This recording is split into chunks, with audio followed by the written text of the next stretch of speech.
Okay. Hi, everyone. Good evening. So, without further delay, we'll start this session.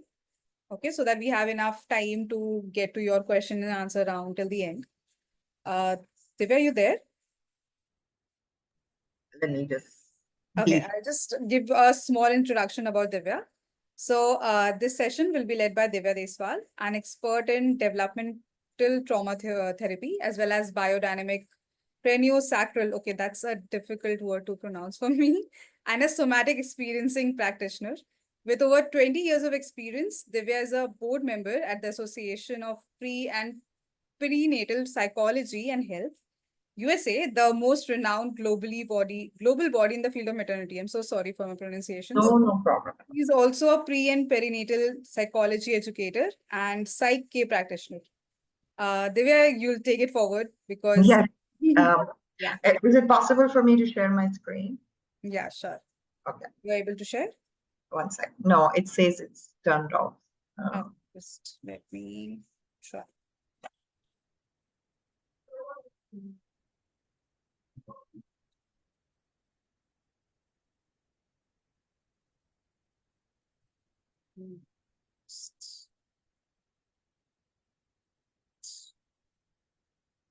yeah, I can now.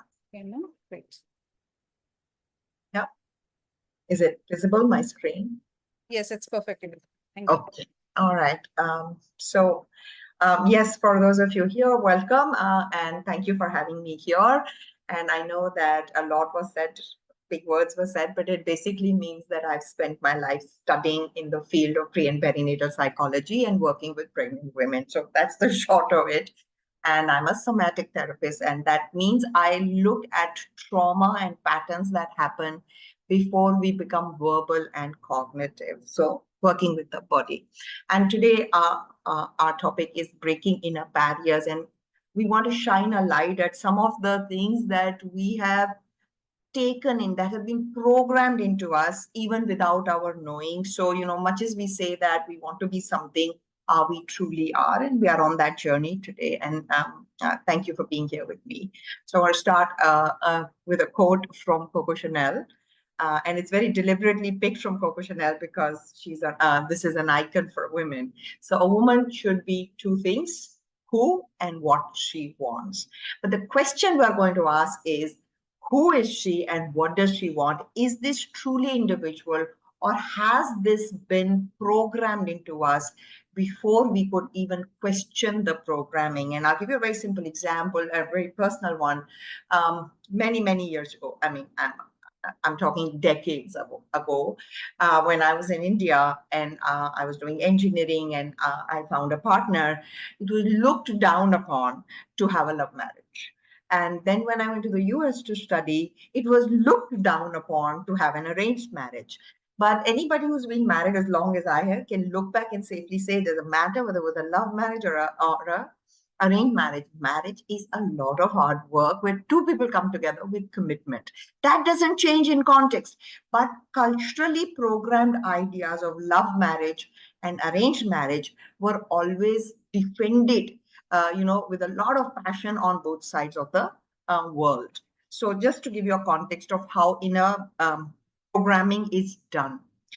This is a typical woman, and look at the things that we worry about. And if any of you can associate with any of these, do let me know. So I want to leave a mark on the world that is a part of us, our individuality.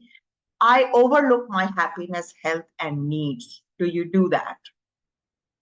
My decision making is mostly based on other people's expectation of me. I have based my beliefs on the standards set by other people. I try and excel at everything, being a perfect daughter, spouse, mother, and professional. I work really hard at it. And I'm juggling between work and family. This is one of these, or maybe many of these, might resonate with a lot of you out there. And see, this is something that each woman is going through. And we want to now break this down, that why do we need to be perfect? Why do I want to please everybody? Why do I want to leave a mark in the world? That's the conflict within us. Those are the barriers we want to break. So we're going to take three aspects today because, I mean, the gamut is really large, but I'd like to talk about three aspects. And we say we think that we are the main character in our stories. Yes, we are. But are we really the author of our own story? That will be that's where we want to put our attention today. And we're going to take lifestyle, we're going to take careers, and we're going to take the dilemma of being a homemaker or following ambitions. So these were some of the stories that are, conversations, mental dialogues that I had put up. And so we're exploring whether we are writing this narrative or are we just the character in this story and the narrative is run elsewhere. So let's start with the lifestyle, and we want to bring up body dissatisfaction. So a lot of us look at ourselves and we are not truly pleased with what we are, how we look, because there are some extremely unrealistic standards of beauty that we have to live with today. If we look at even a few decades back, the way women were looked at and the way they had their bodies were more real than what it is today. We are literally following a trend of becoming a coat hanger. Now, biology doesn't support us in that. For most of us, biology doesn't support us. And I'm not talking about only health. Biology doesn't support us because the shapes of our body, the fat we keep, the hormonal cycles that we have needs our body to look and be a certain way. And we are constantly uncomfortable with our own skin and body, and we are working towards unsustainable weight loss or gain. So this is the first story, and this comes by social comparison. We look at social, and after social media, this has become even more. Such absolutely unrealistic standards have been set up for anybody for their body.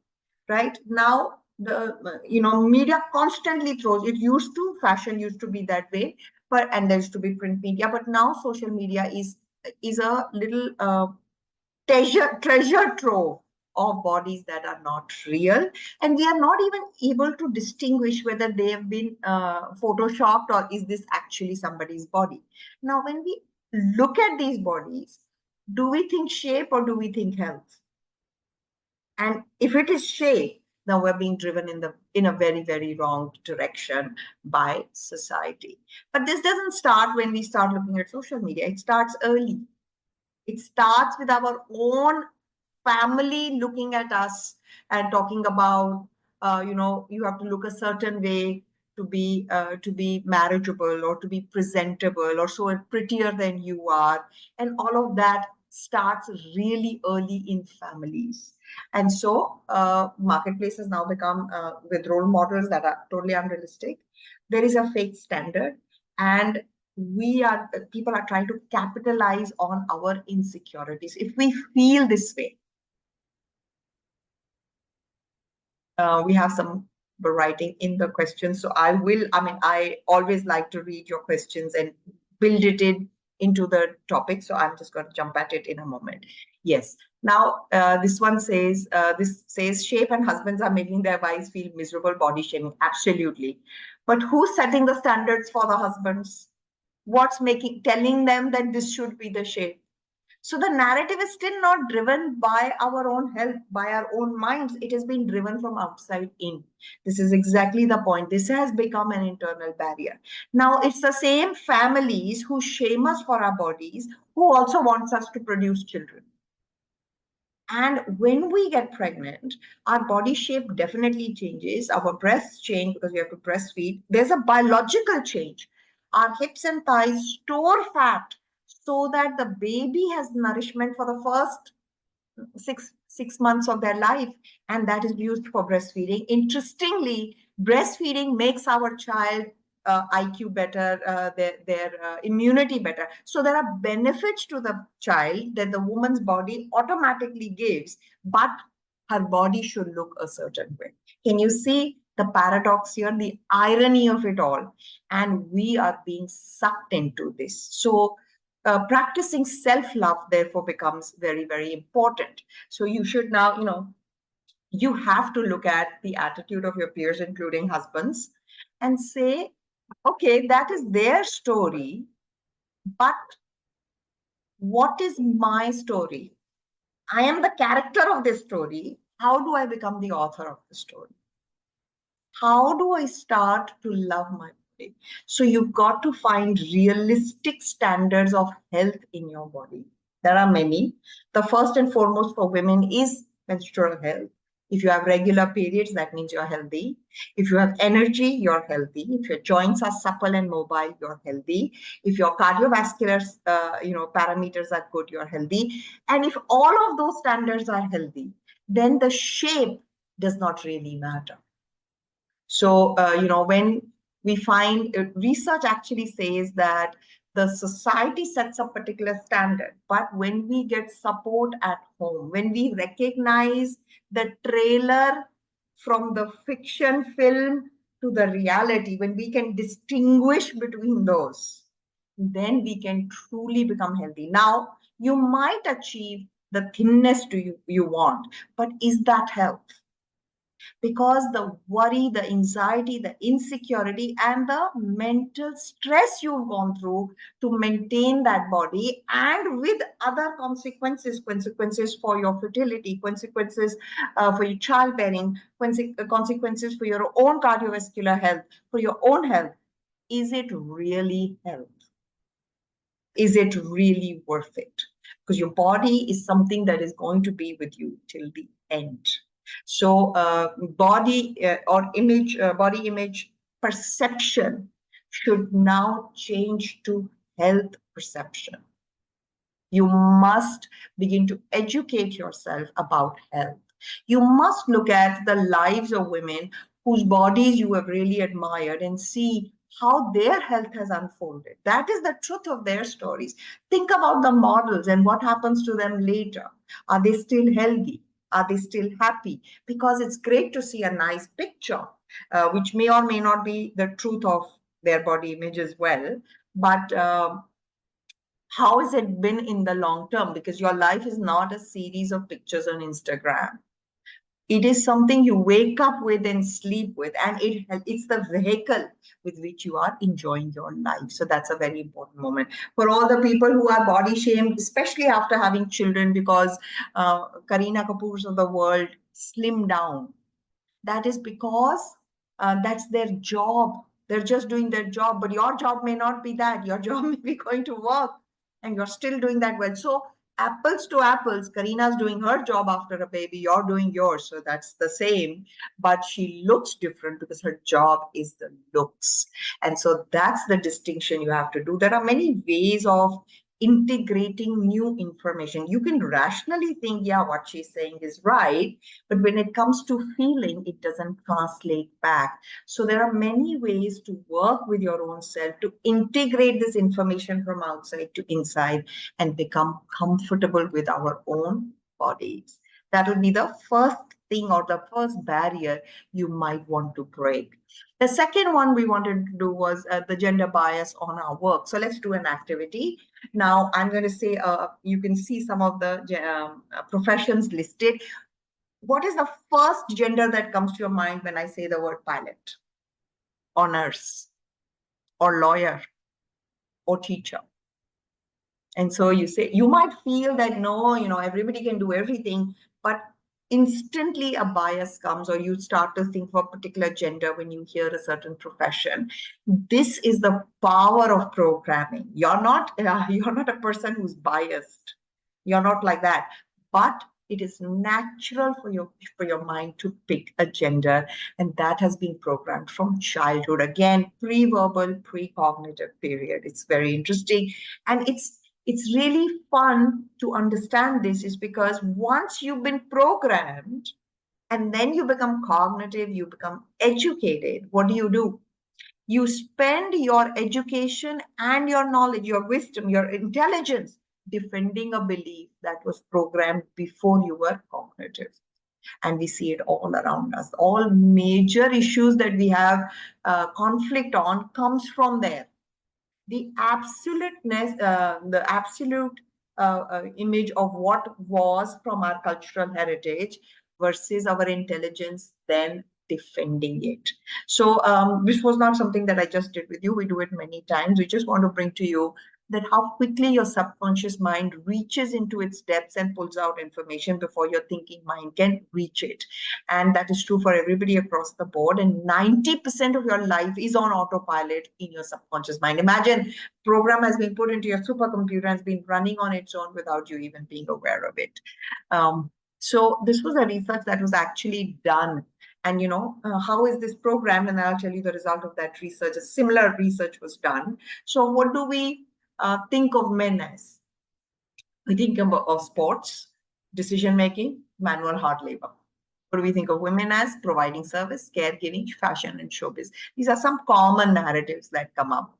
And this similar quiz was given to professions associated with females, and this is how people had rated. So there were about 200 people in a study. 99 said that yes, women are nurses, they can be housewives, they can be babysitters. 86% said they can also be doctors, secretaries, cooks. Imagine, cook is the least, even though women cook every day. Hairdressers and teachers. See how they've noted them down. In contrast, what were the types that men could do? So men also, 71 could be doctors, police, engineers, craftsmen, drivers, managers, workers. And one category was very interesting that says men do everything. No, they don't. They don't bear children. So gender bias is something that comes under the radar. And it has a very severe consequence, this particular barrier on women, because it holds us back from realizing our potential. Simple example, I'm a civil engineer, year of 87 to 91, there were 7 girls in an engineering class versus 42 boys. The ratio was amazing. What happened to these women after they left the engineering college? If they worked in the field, they worked in head offices, structural design. They never went to site. Men, on the other hand, went for site jobs. And when I first started my career as an engineer, I actually went to a site as a project manager. It was an interesting thing. But where did I find the restriction is that even when I wanted to climb on the ladder, look up what everybody was doing, everybody around me said, "Madam, you don't go up. You don't do this." Because the bias wasn't just in me, in everybody else. So we have another question popping up. They're saying big time lie, but I don't know what the lies is. So if you could just elaborate on what you commented as big time lie. Men can do everything. I hope it's that statement. Yeah. Okay. So this holds us back because we are told we are caregivers, we take on those roles because we are, and that's not the only reason. Our biology also helps us in that because our programming is nurturing. We have hormones that lead to social engagement, but that doesn't mean we only have to give care. We can be very good PR managers. We can, anything that involves people, we can be good at it because oxytocin mediates social behavior. In fact, our stress response is also mediated by oxytocin. While men can feel fight and flight, women tend and befriend, which means they care for people, especially when they are stressed. They start caring for people and they start having social, they talk to their friends, they handle their stress that way. But instead of recognizing this as a potential in the workplace to enhance social engagement or people's work, we have put them down to giving care, and we've categorized them as only service providers or caregivers. That's not true. They can take leadership roles because leadership is also people management. So don't let anybody tell you that you are restricted by that. Okay, yeah, I guessed it right. Men do everything was the big lie. Yes, it is. So when women go out into the workplace, one of the things that holds us back is also something that is programmed, but it doesn't work only one way. So if we decide to stay at home, then we are shamed for it. You have an education, how can you do this? You owe it to society. For shame for being, if we choose to become primary caregivers at home, not recognizing the women who stay at home take on a lot more home responsibilities so that their partners are freed up to do what they want to do. It is something that they have worked out, and they feel that they do more contribution to their family as a unit by staying at home. Women who go to work also feel the guilt of leaving their family because that's biologically driven. One is socially driven, the other one is biologically driven. So, the question arises that which is right? And the truth is that there is no absolute right. There is something that is right for you. We understand that in colors. If I wear pink and that is right for me, and you wear blue and that is right for you, there is no right color to wear. Then why should your choice on what you want to do be right or wrong? It cannot be. So whether you choose to work or you stay at home, or how you choose to manage your life, is your intelligent decision. Remember when we started, we said Coco Chanel says what you should do, who they are, and so that is what they need to do. So they are either shamed for staying at home or they are guilted for going to work. So that's also coming from a barrier where we are told that good women, it could be societal, it could be cultural, it could be your family, that this is what you're supposed to do. If you look at biology, we're natural caregivers, but that doesn't mean that we cannot do more. We're also intelligent enough to do our caring business and our other professional business and find a balance for ourselves. Now, the other side is that when we feel guilty about either staying at home or working, we take on a certain role that is called maternal gatekeeping. Maternal gatekeeping means that we feel that we have to prove ourselves one way or the other as good mothers. If we are stay-at-home mothers, we have to prove that staying at home was the right decision for us, and now we are going to do everything for our child, and nobody can do it better than me. That's maternal gatekeeping. That stifles our child's growth. If we are working women and we are guilted for not doing enough, we also do maternal gatekeeping. We hold on to every important decision as well at that point and say, okay, this I will do. Either I take it upon myself or I set up systems where everything goes through me. Again, we are restricting other people to do more. So feeling guilt experiences can lead you both ways. And so there's no one right choice here again. But whatever you are feeling as guilt, whether staying at home, you're feeling like you're being put down, or going to work, you're feeling guilty, are both programmed for you to feel. Because as a woman, if you're brought a child into the world, it goes without saying that nobody cares for that child more than you. And nothing in the world will be an ideal solution, because you can't take away from one and give to the other. Both of you need to thrive. So what helps your dyad with your baby thrive? That answer can come only from you and not from somebody else. Right? So we are getting some questions, but we're getting to the part where we will be asking questions, right? So what is the stigma of a homemaker? Like I said, she's ambitionless and dependent, wasting her education and regarded as inferior, whereas the woman who goes to work has the dilemma of, am I going to be, enough for my child, or, feeling guilt about that and made to feel less of a mother and needs to do all the extra stuff for it. But either of them are programmed, right? Sorry.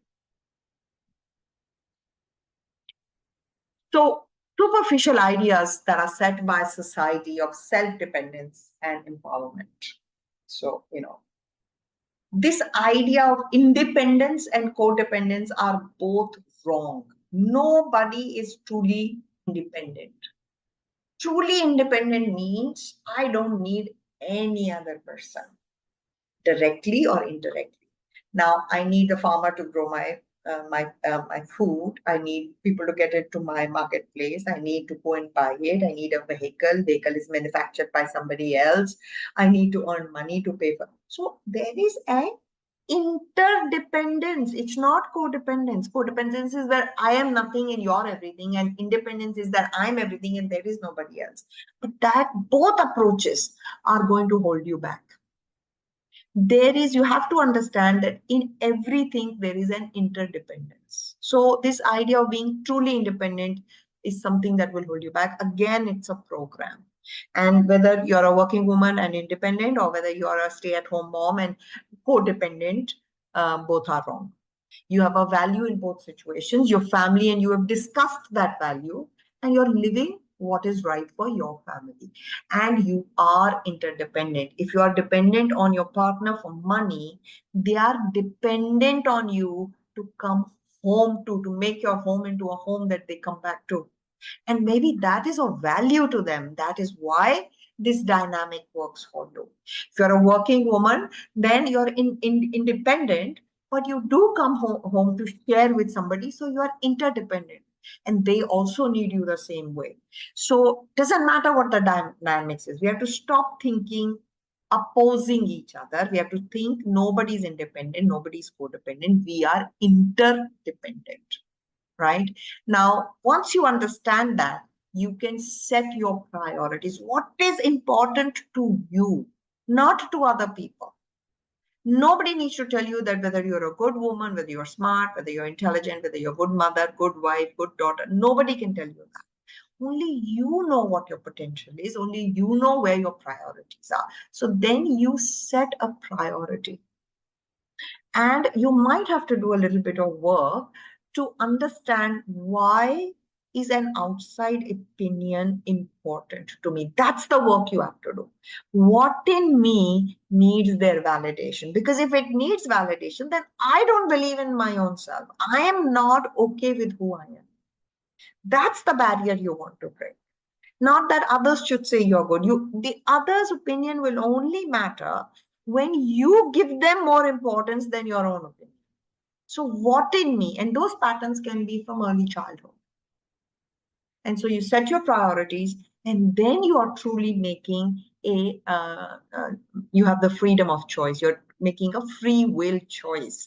This is when you have become the author of your own story, not just a character. But this work lies within you. So, even if that was cultural, what do you feel today? If it was the way it was, admired in your family, this is what you would aspire to. Does that aspiration, does that ideal fit into your life? Does it bring you joy today? And if it doesn't, that means it was just a story that you had heard and was ideal, but it has no value in your life anymore. So that is the work that you need to do uh, uh, to break these inner barriers today, right? So what can we do? And we have a model called more. Everybody can do more in their life, and we want to make it as simple as possible. So our M stands for becoming mindful of the situation. What is the situation? So any place where you feel that conflict, and it's not difficult to feel it. It's not like, oh, it's so complex, I don't know what's going on. The simplest organism on earth has two responses to any situation. That's the litmus test. One is approach, the other is avoid. See an amoeba, put two things, food and toxin, it will move towards food, away from toxin. Approach, avoid. How does that translate to our body? So I'm going to invite you to think of a happy situation or something joyful. And then you notice how you feel expanded. You can feel expanded in your entire body. There could be a region in your body that feels lighter, bigger, larger, expanded, open, or it might just be you opening your chest up. Oh, approach. And then as a contrast, I invite you to think of a unpleasant, if you're required to do something that you really don't want to do. It could be family, it could be professional, doesn't matter. Notice what shift happens in your body as you think about it. Closed, contracted, making yourself smaller, tighter, resisting. So every situation, if you become mindful of your body, it tells you where you're at, approach or avoid. Say, for example, you think that, oh, you have to look a certain way.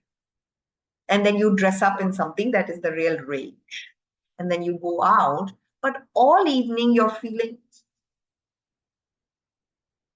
So it might be the fashion, but you're not comfortable with it.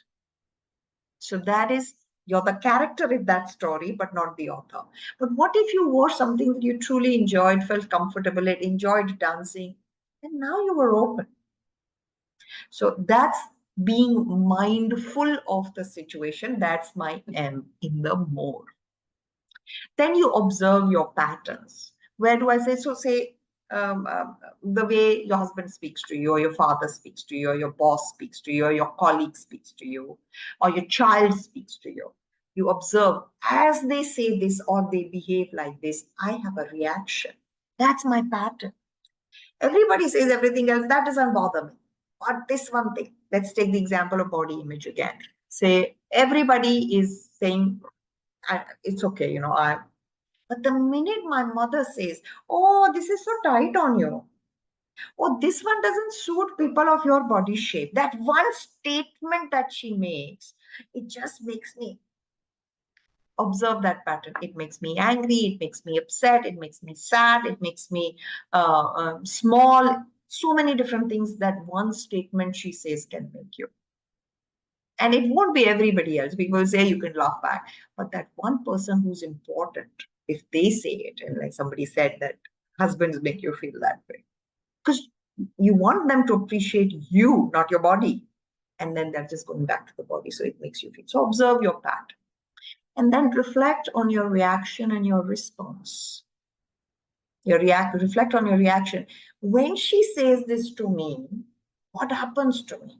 I get so angry, but it's my mother, so I can't say it, and I end up binge eating. Oh my God, the issue was body image. And I've ended up binge eating. And then I feel sick about it. I feel guilty about eating. Reflect on your response. Examine your bias. Why do you binge eat when you're stressed? If I can just change the coping mechanism, I still feel bad when my mother says it, but instead of binge eating, I just walk out of the room and go for a walk. But my bias is towards binge eating. And if you slow this out, and you observe this, you reflect on it, and you also write it down, then you can do some stress management around that reaction. And we have a whole bit, you can do your breathing, you can do a little bit of movement, there's so many different ways of working with it. You can work with it cognitively, you can work with it emotionally, you can work with it physically, you can work with it sensory. So you can do so many different things. If you can do that and change that particular reaction, what will happen when you go back into another loop? Things will change. So you've done something more about this in one cycle, and then we do another cycle. And so it's slow progressing work, because the programming has been done for years and years, and your body follows, your brain follows the same pattern over and over again. In neurobiology, we say neurons that fire together wire together. So you have highways of behavior in your brain, which we now want to say, okay, we put a barrier on it and say, oh, this highway is now closed, try and find a different path. And then you have to make a little pathway. And then as you use that pathway over and over again, you'll be able to break that barrier completely. So do more, right? And so I want to leave you with that idea. Of course, we have a whole lot more We talk about stress management in great detail. I don't know if you're familiar with our app. We talk about, there's a whole module on stress management there and some simple things that you can do. But at this point is the time that I'd love to interact with you and answer your questions. We do have a few. How to lose weight without being conscious of our body. I think so. Losing weight is a biological function. I mean, it's a metabolic function, and conscious of your body is a psychological function. So it's okay to be conscious of your body. It's okay to say, "Oh, I have put on a little weight around my waist." So depending on what age you are, what does the weight around your waist mean? Depending on your age, I said. For a young person, it could mean something very different than if you were a menopausal woman. Now, estrogen is related to fat cells in our body. So if, say, my aging body needs more estrogen, and at my age, I have put on a little bit of weight, that's actually contributing to my health. What are the other parameters I want to see? I want to see mobility. I want to see cardiovascular functions. I want to see so many other different health parameters. And for me, as a menopausal woman, I'd like to see what were my menopausal symptoms like. How was my transition? So if I didn't feel great discomfort when my transition happened, that means my body was really healthy. So that's the conscious of our body. I mean, that's the body aspect of it. So understanding what my body looks like and what does it mean in terms of health. That's the conscious of your body aspect. And losing weight is a combination broadly of input and output. What you are putting into your body and what you are outputting, which means how much you're exercising and how much you're expending and how much you are taking in. And then we refine it when we talk about weight management is in what way are you inputting? So is your food, what kind of byproducts does it give to your body? So is it protein rich, or is there good fat in it, or is your nutrition good? Because absorption depends on gut health, immunity. So that's a complex combination of metabolic health. So if you want to lose weight without being conscious of your body, you should first release patterns that make you feel really bad about the way your body is. And one of the simplest ways to do tapping. If you look up, it's called the emotional freedom technique, because you'll not be able to one day wake up and say, "Oh, I don't care what I look like." You will, if it is your pattern, you will always care about it. But as soon as you become mindful of, now I'm feeling bad about how I look, can I find ways to cope and release it? And then go back, instead of binge eating, go back to healthy eating and make a commitment to exercise or walking or whatever it is, to find that fine balance of input output of calories so that my body expends calories, but it does it judiciously. Why am I saying this? Because those binge diets and starving actually tells your body to hold on to it. So they never really work well. It's when you work both with the psychology and the biology together, is that you will lose weight. When you get fitter, when you build muscle, when you have strength in your body, your shape will always get better. So that will be a byproduct of health. Let beauty be the byproduct of your health, because your face will be radiant, your hair will be good. You may not have the perfect body, but your body will look stunning because there is inherent health coming out, and then you'll love it. But before you go there, you can use coping mechanisms to change patterns of how your relationship with your body while you're working on your metabolic health. So that's the really long answer to your very simple question. I don't bother now and tell everybody, including mom, that I'm happy and I don't care for the rest. But if you need to say that to everybody, you do care.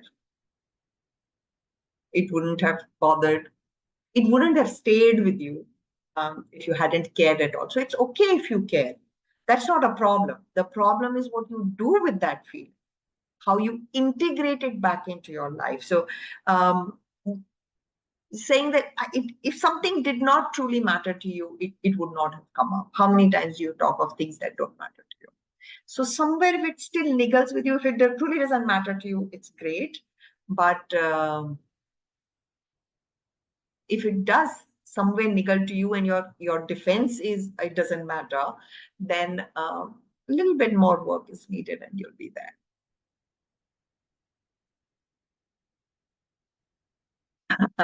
Glowing and gaining weight after meeting favorite person is sign of being healthy. Gaining weight for the right reasons. If that favorite person is you're pregnant and there's a baby and that's your favorite person and you're gaining weight, then that is healthy. Glowing after meeting somebody is actually a sign of happiness. Gaining weight after meeting somebody depends on what your initial weight was. So some people actually struggle with low weight. No matter what they do, they don't just put on weight and they're not looking healthy at all. And if that's where you're going, then yes, that is. But putting on weight for no reason at all cannot be healthy. There has to be a reason, and we have to look into that reason. That is that reason healthy? And how much weight are you putting? That's also another thing. Okay. Does anybody else have a question?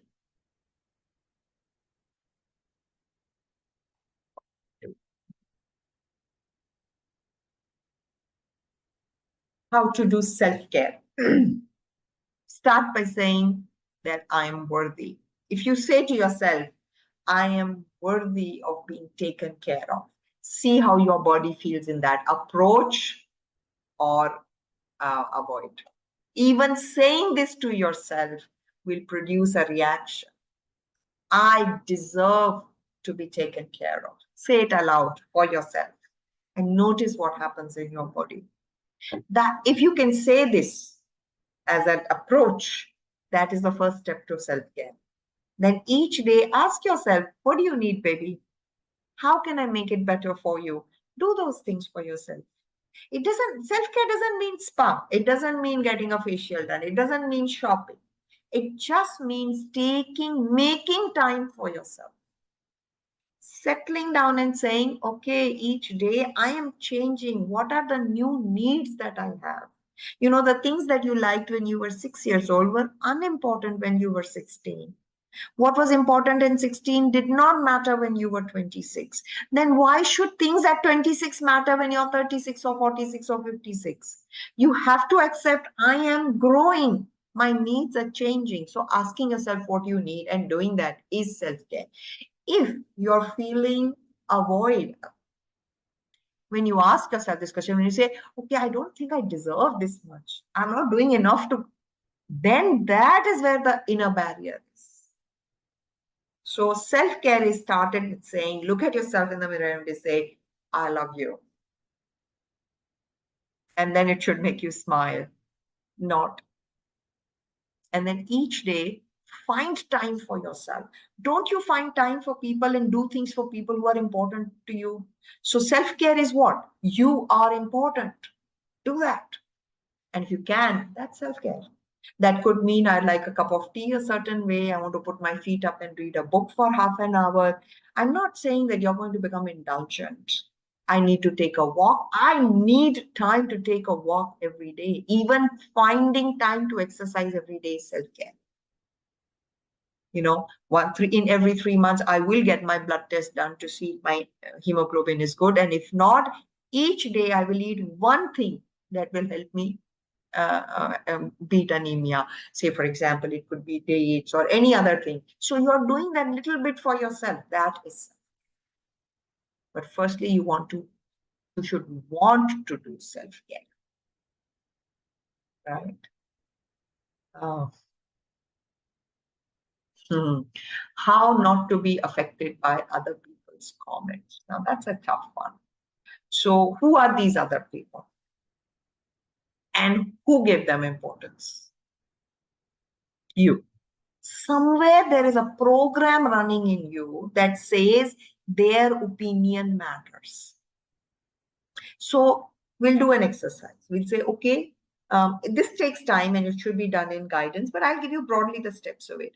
When we work with people, we talk about, okay, let's stay with who are these people? So people name, it's very important that my colleagues like me or my family members, they're important to me. Why? What about them you need? And why is their opinion, you say, oh, because they're my family, I love them. I'm giving you an example, pieces out of therapy. They're important. Say, okay, they are important to you. Are you important to them? Oh, that's a big one. Because if you were important to them, would they say things that they are saying to you? Why is the onus of pleasing everyone on you? These are questions you answer for yourself.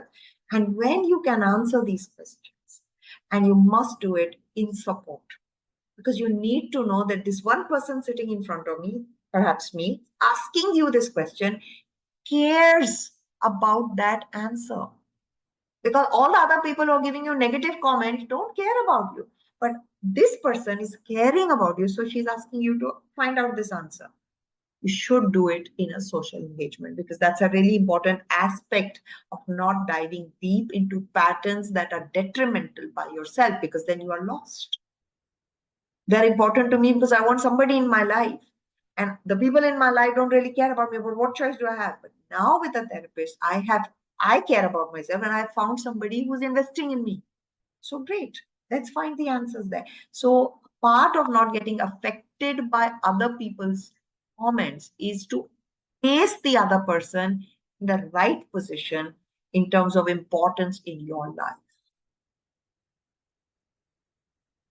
That is the most important thing. All the answers lie in you and your approach. There are certain situations, let me be very clear here. This is not going to solve 100% of problems. There are certain situations that are really difficult, and the control does not lie with women or men or whoever it is in that situation.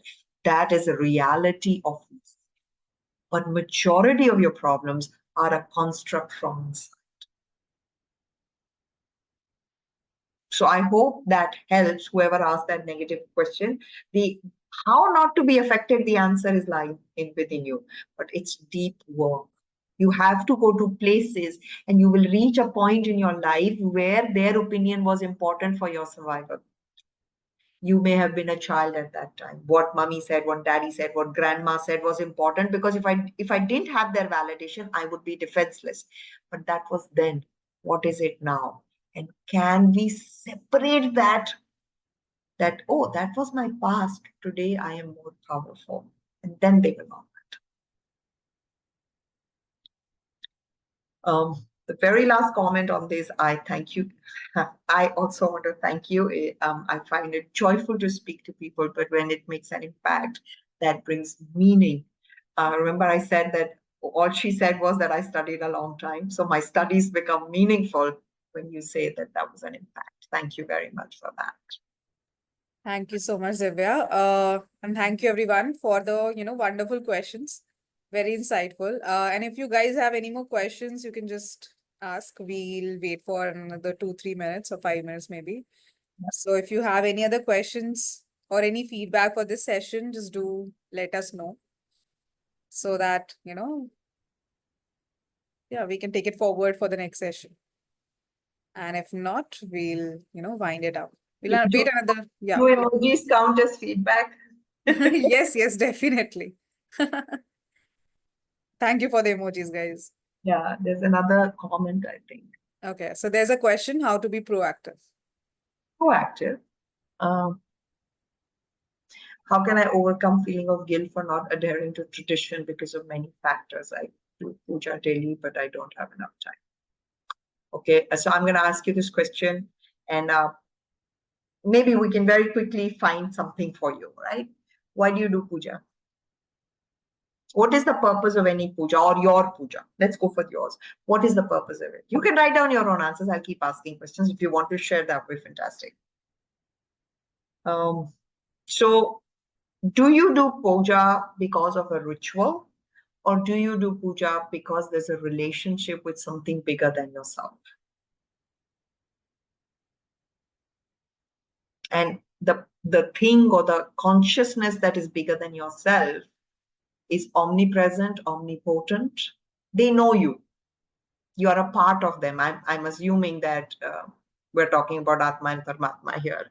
I just want to be very, I just want to be very cautious before I make an assumption. So you're doing puja with something bigger than yourself that is omnipresent and omnipotent, right?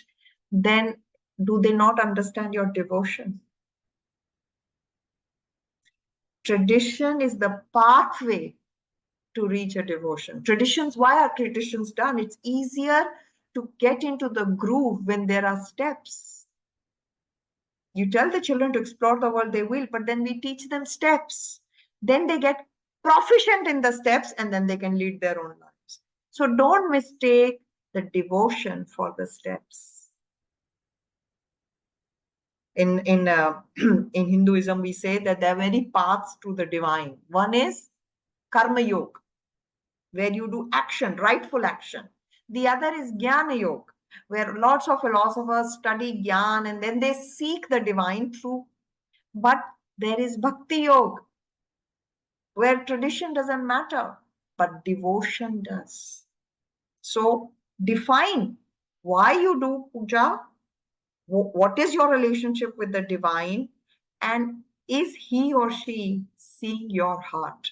And if they are, then you can do puja on the metro. Don't worry about the tradition. You can hold on to tradition over weekends because you want to pass a legacy to your children. Don't give it up, but don't let best be the enemy of good. I hope that answers your question.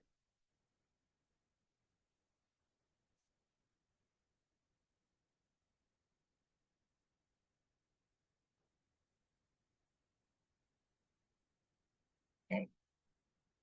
So no other question, I believe. Right? Okay. So on that note, we'll be ending this session. Okay.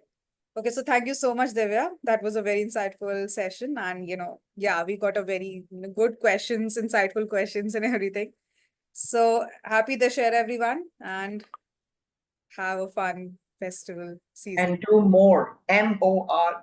Yes, definitely. Okay, thank you so much, guys. Bye-bye. Thank you so much. Bye-bye.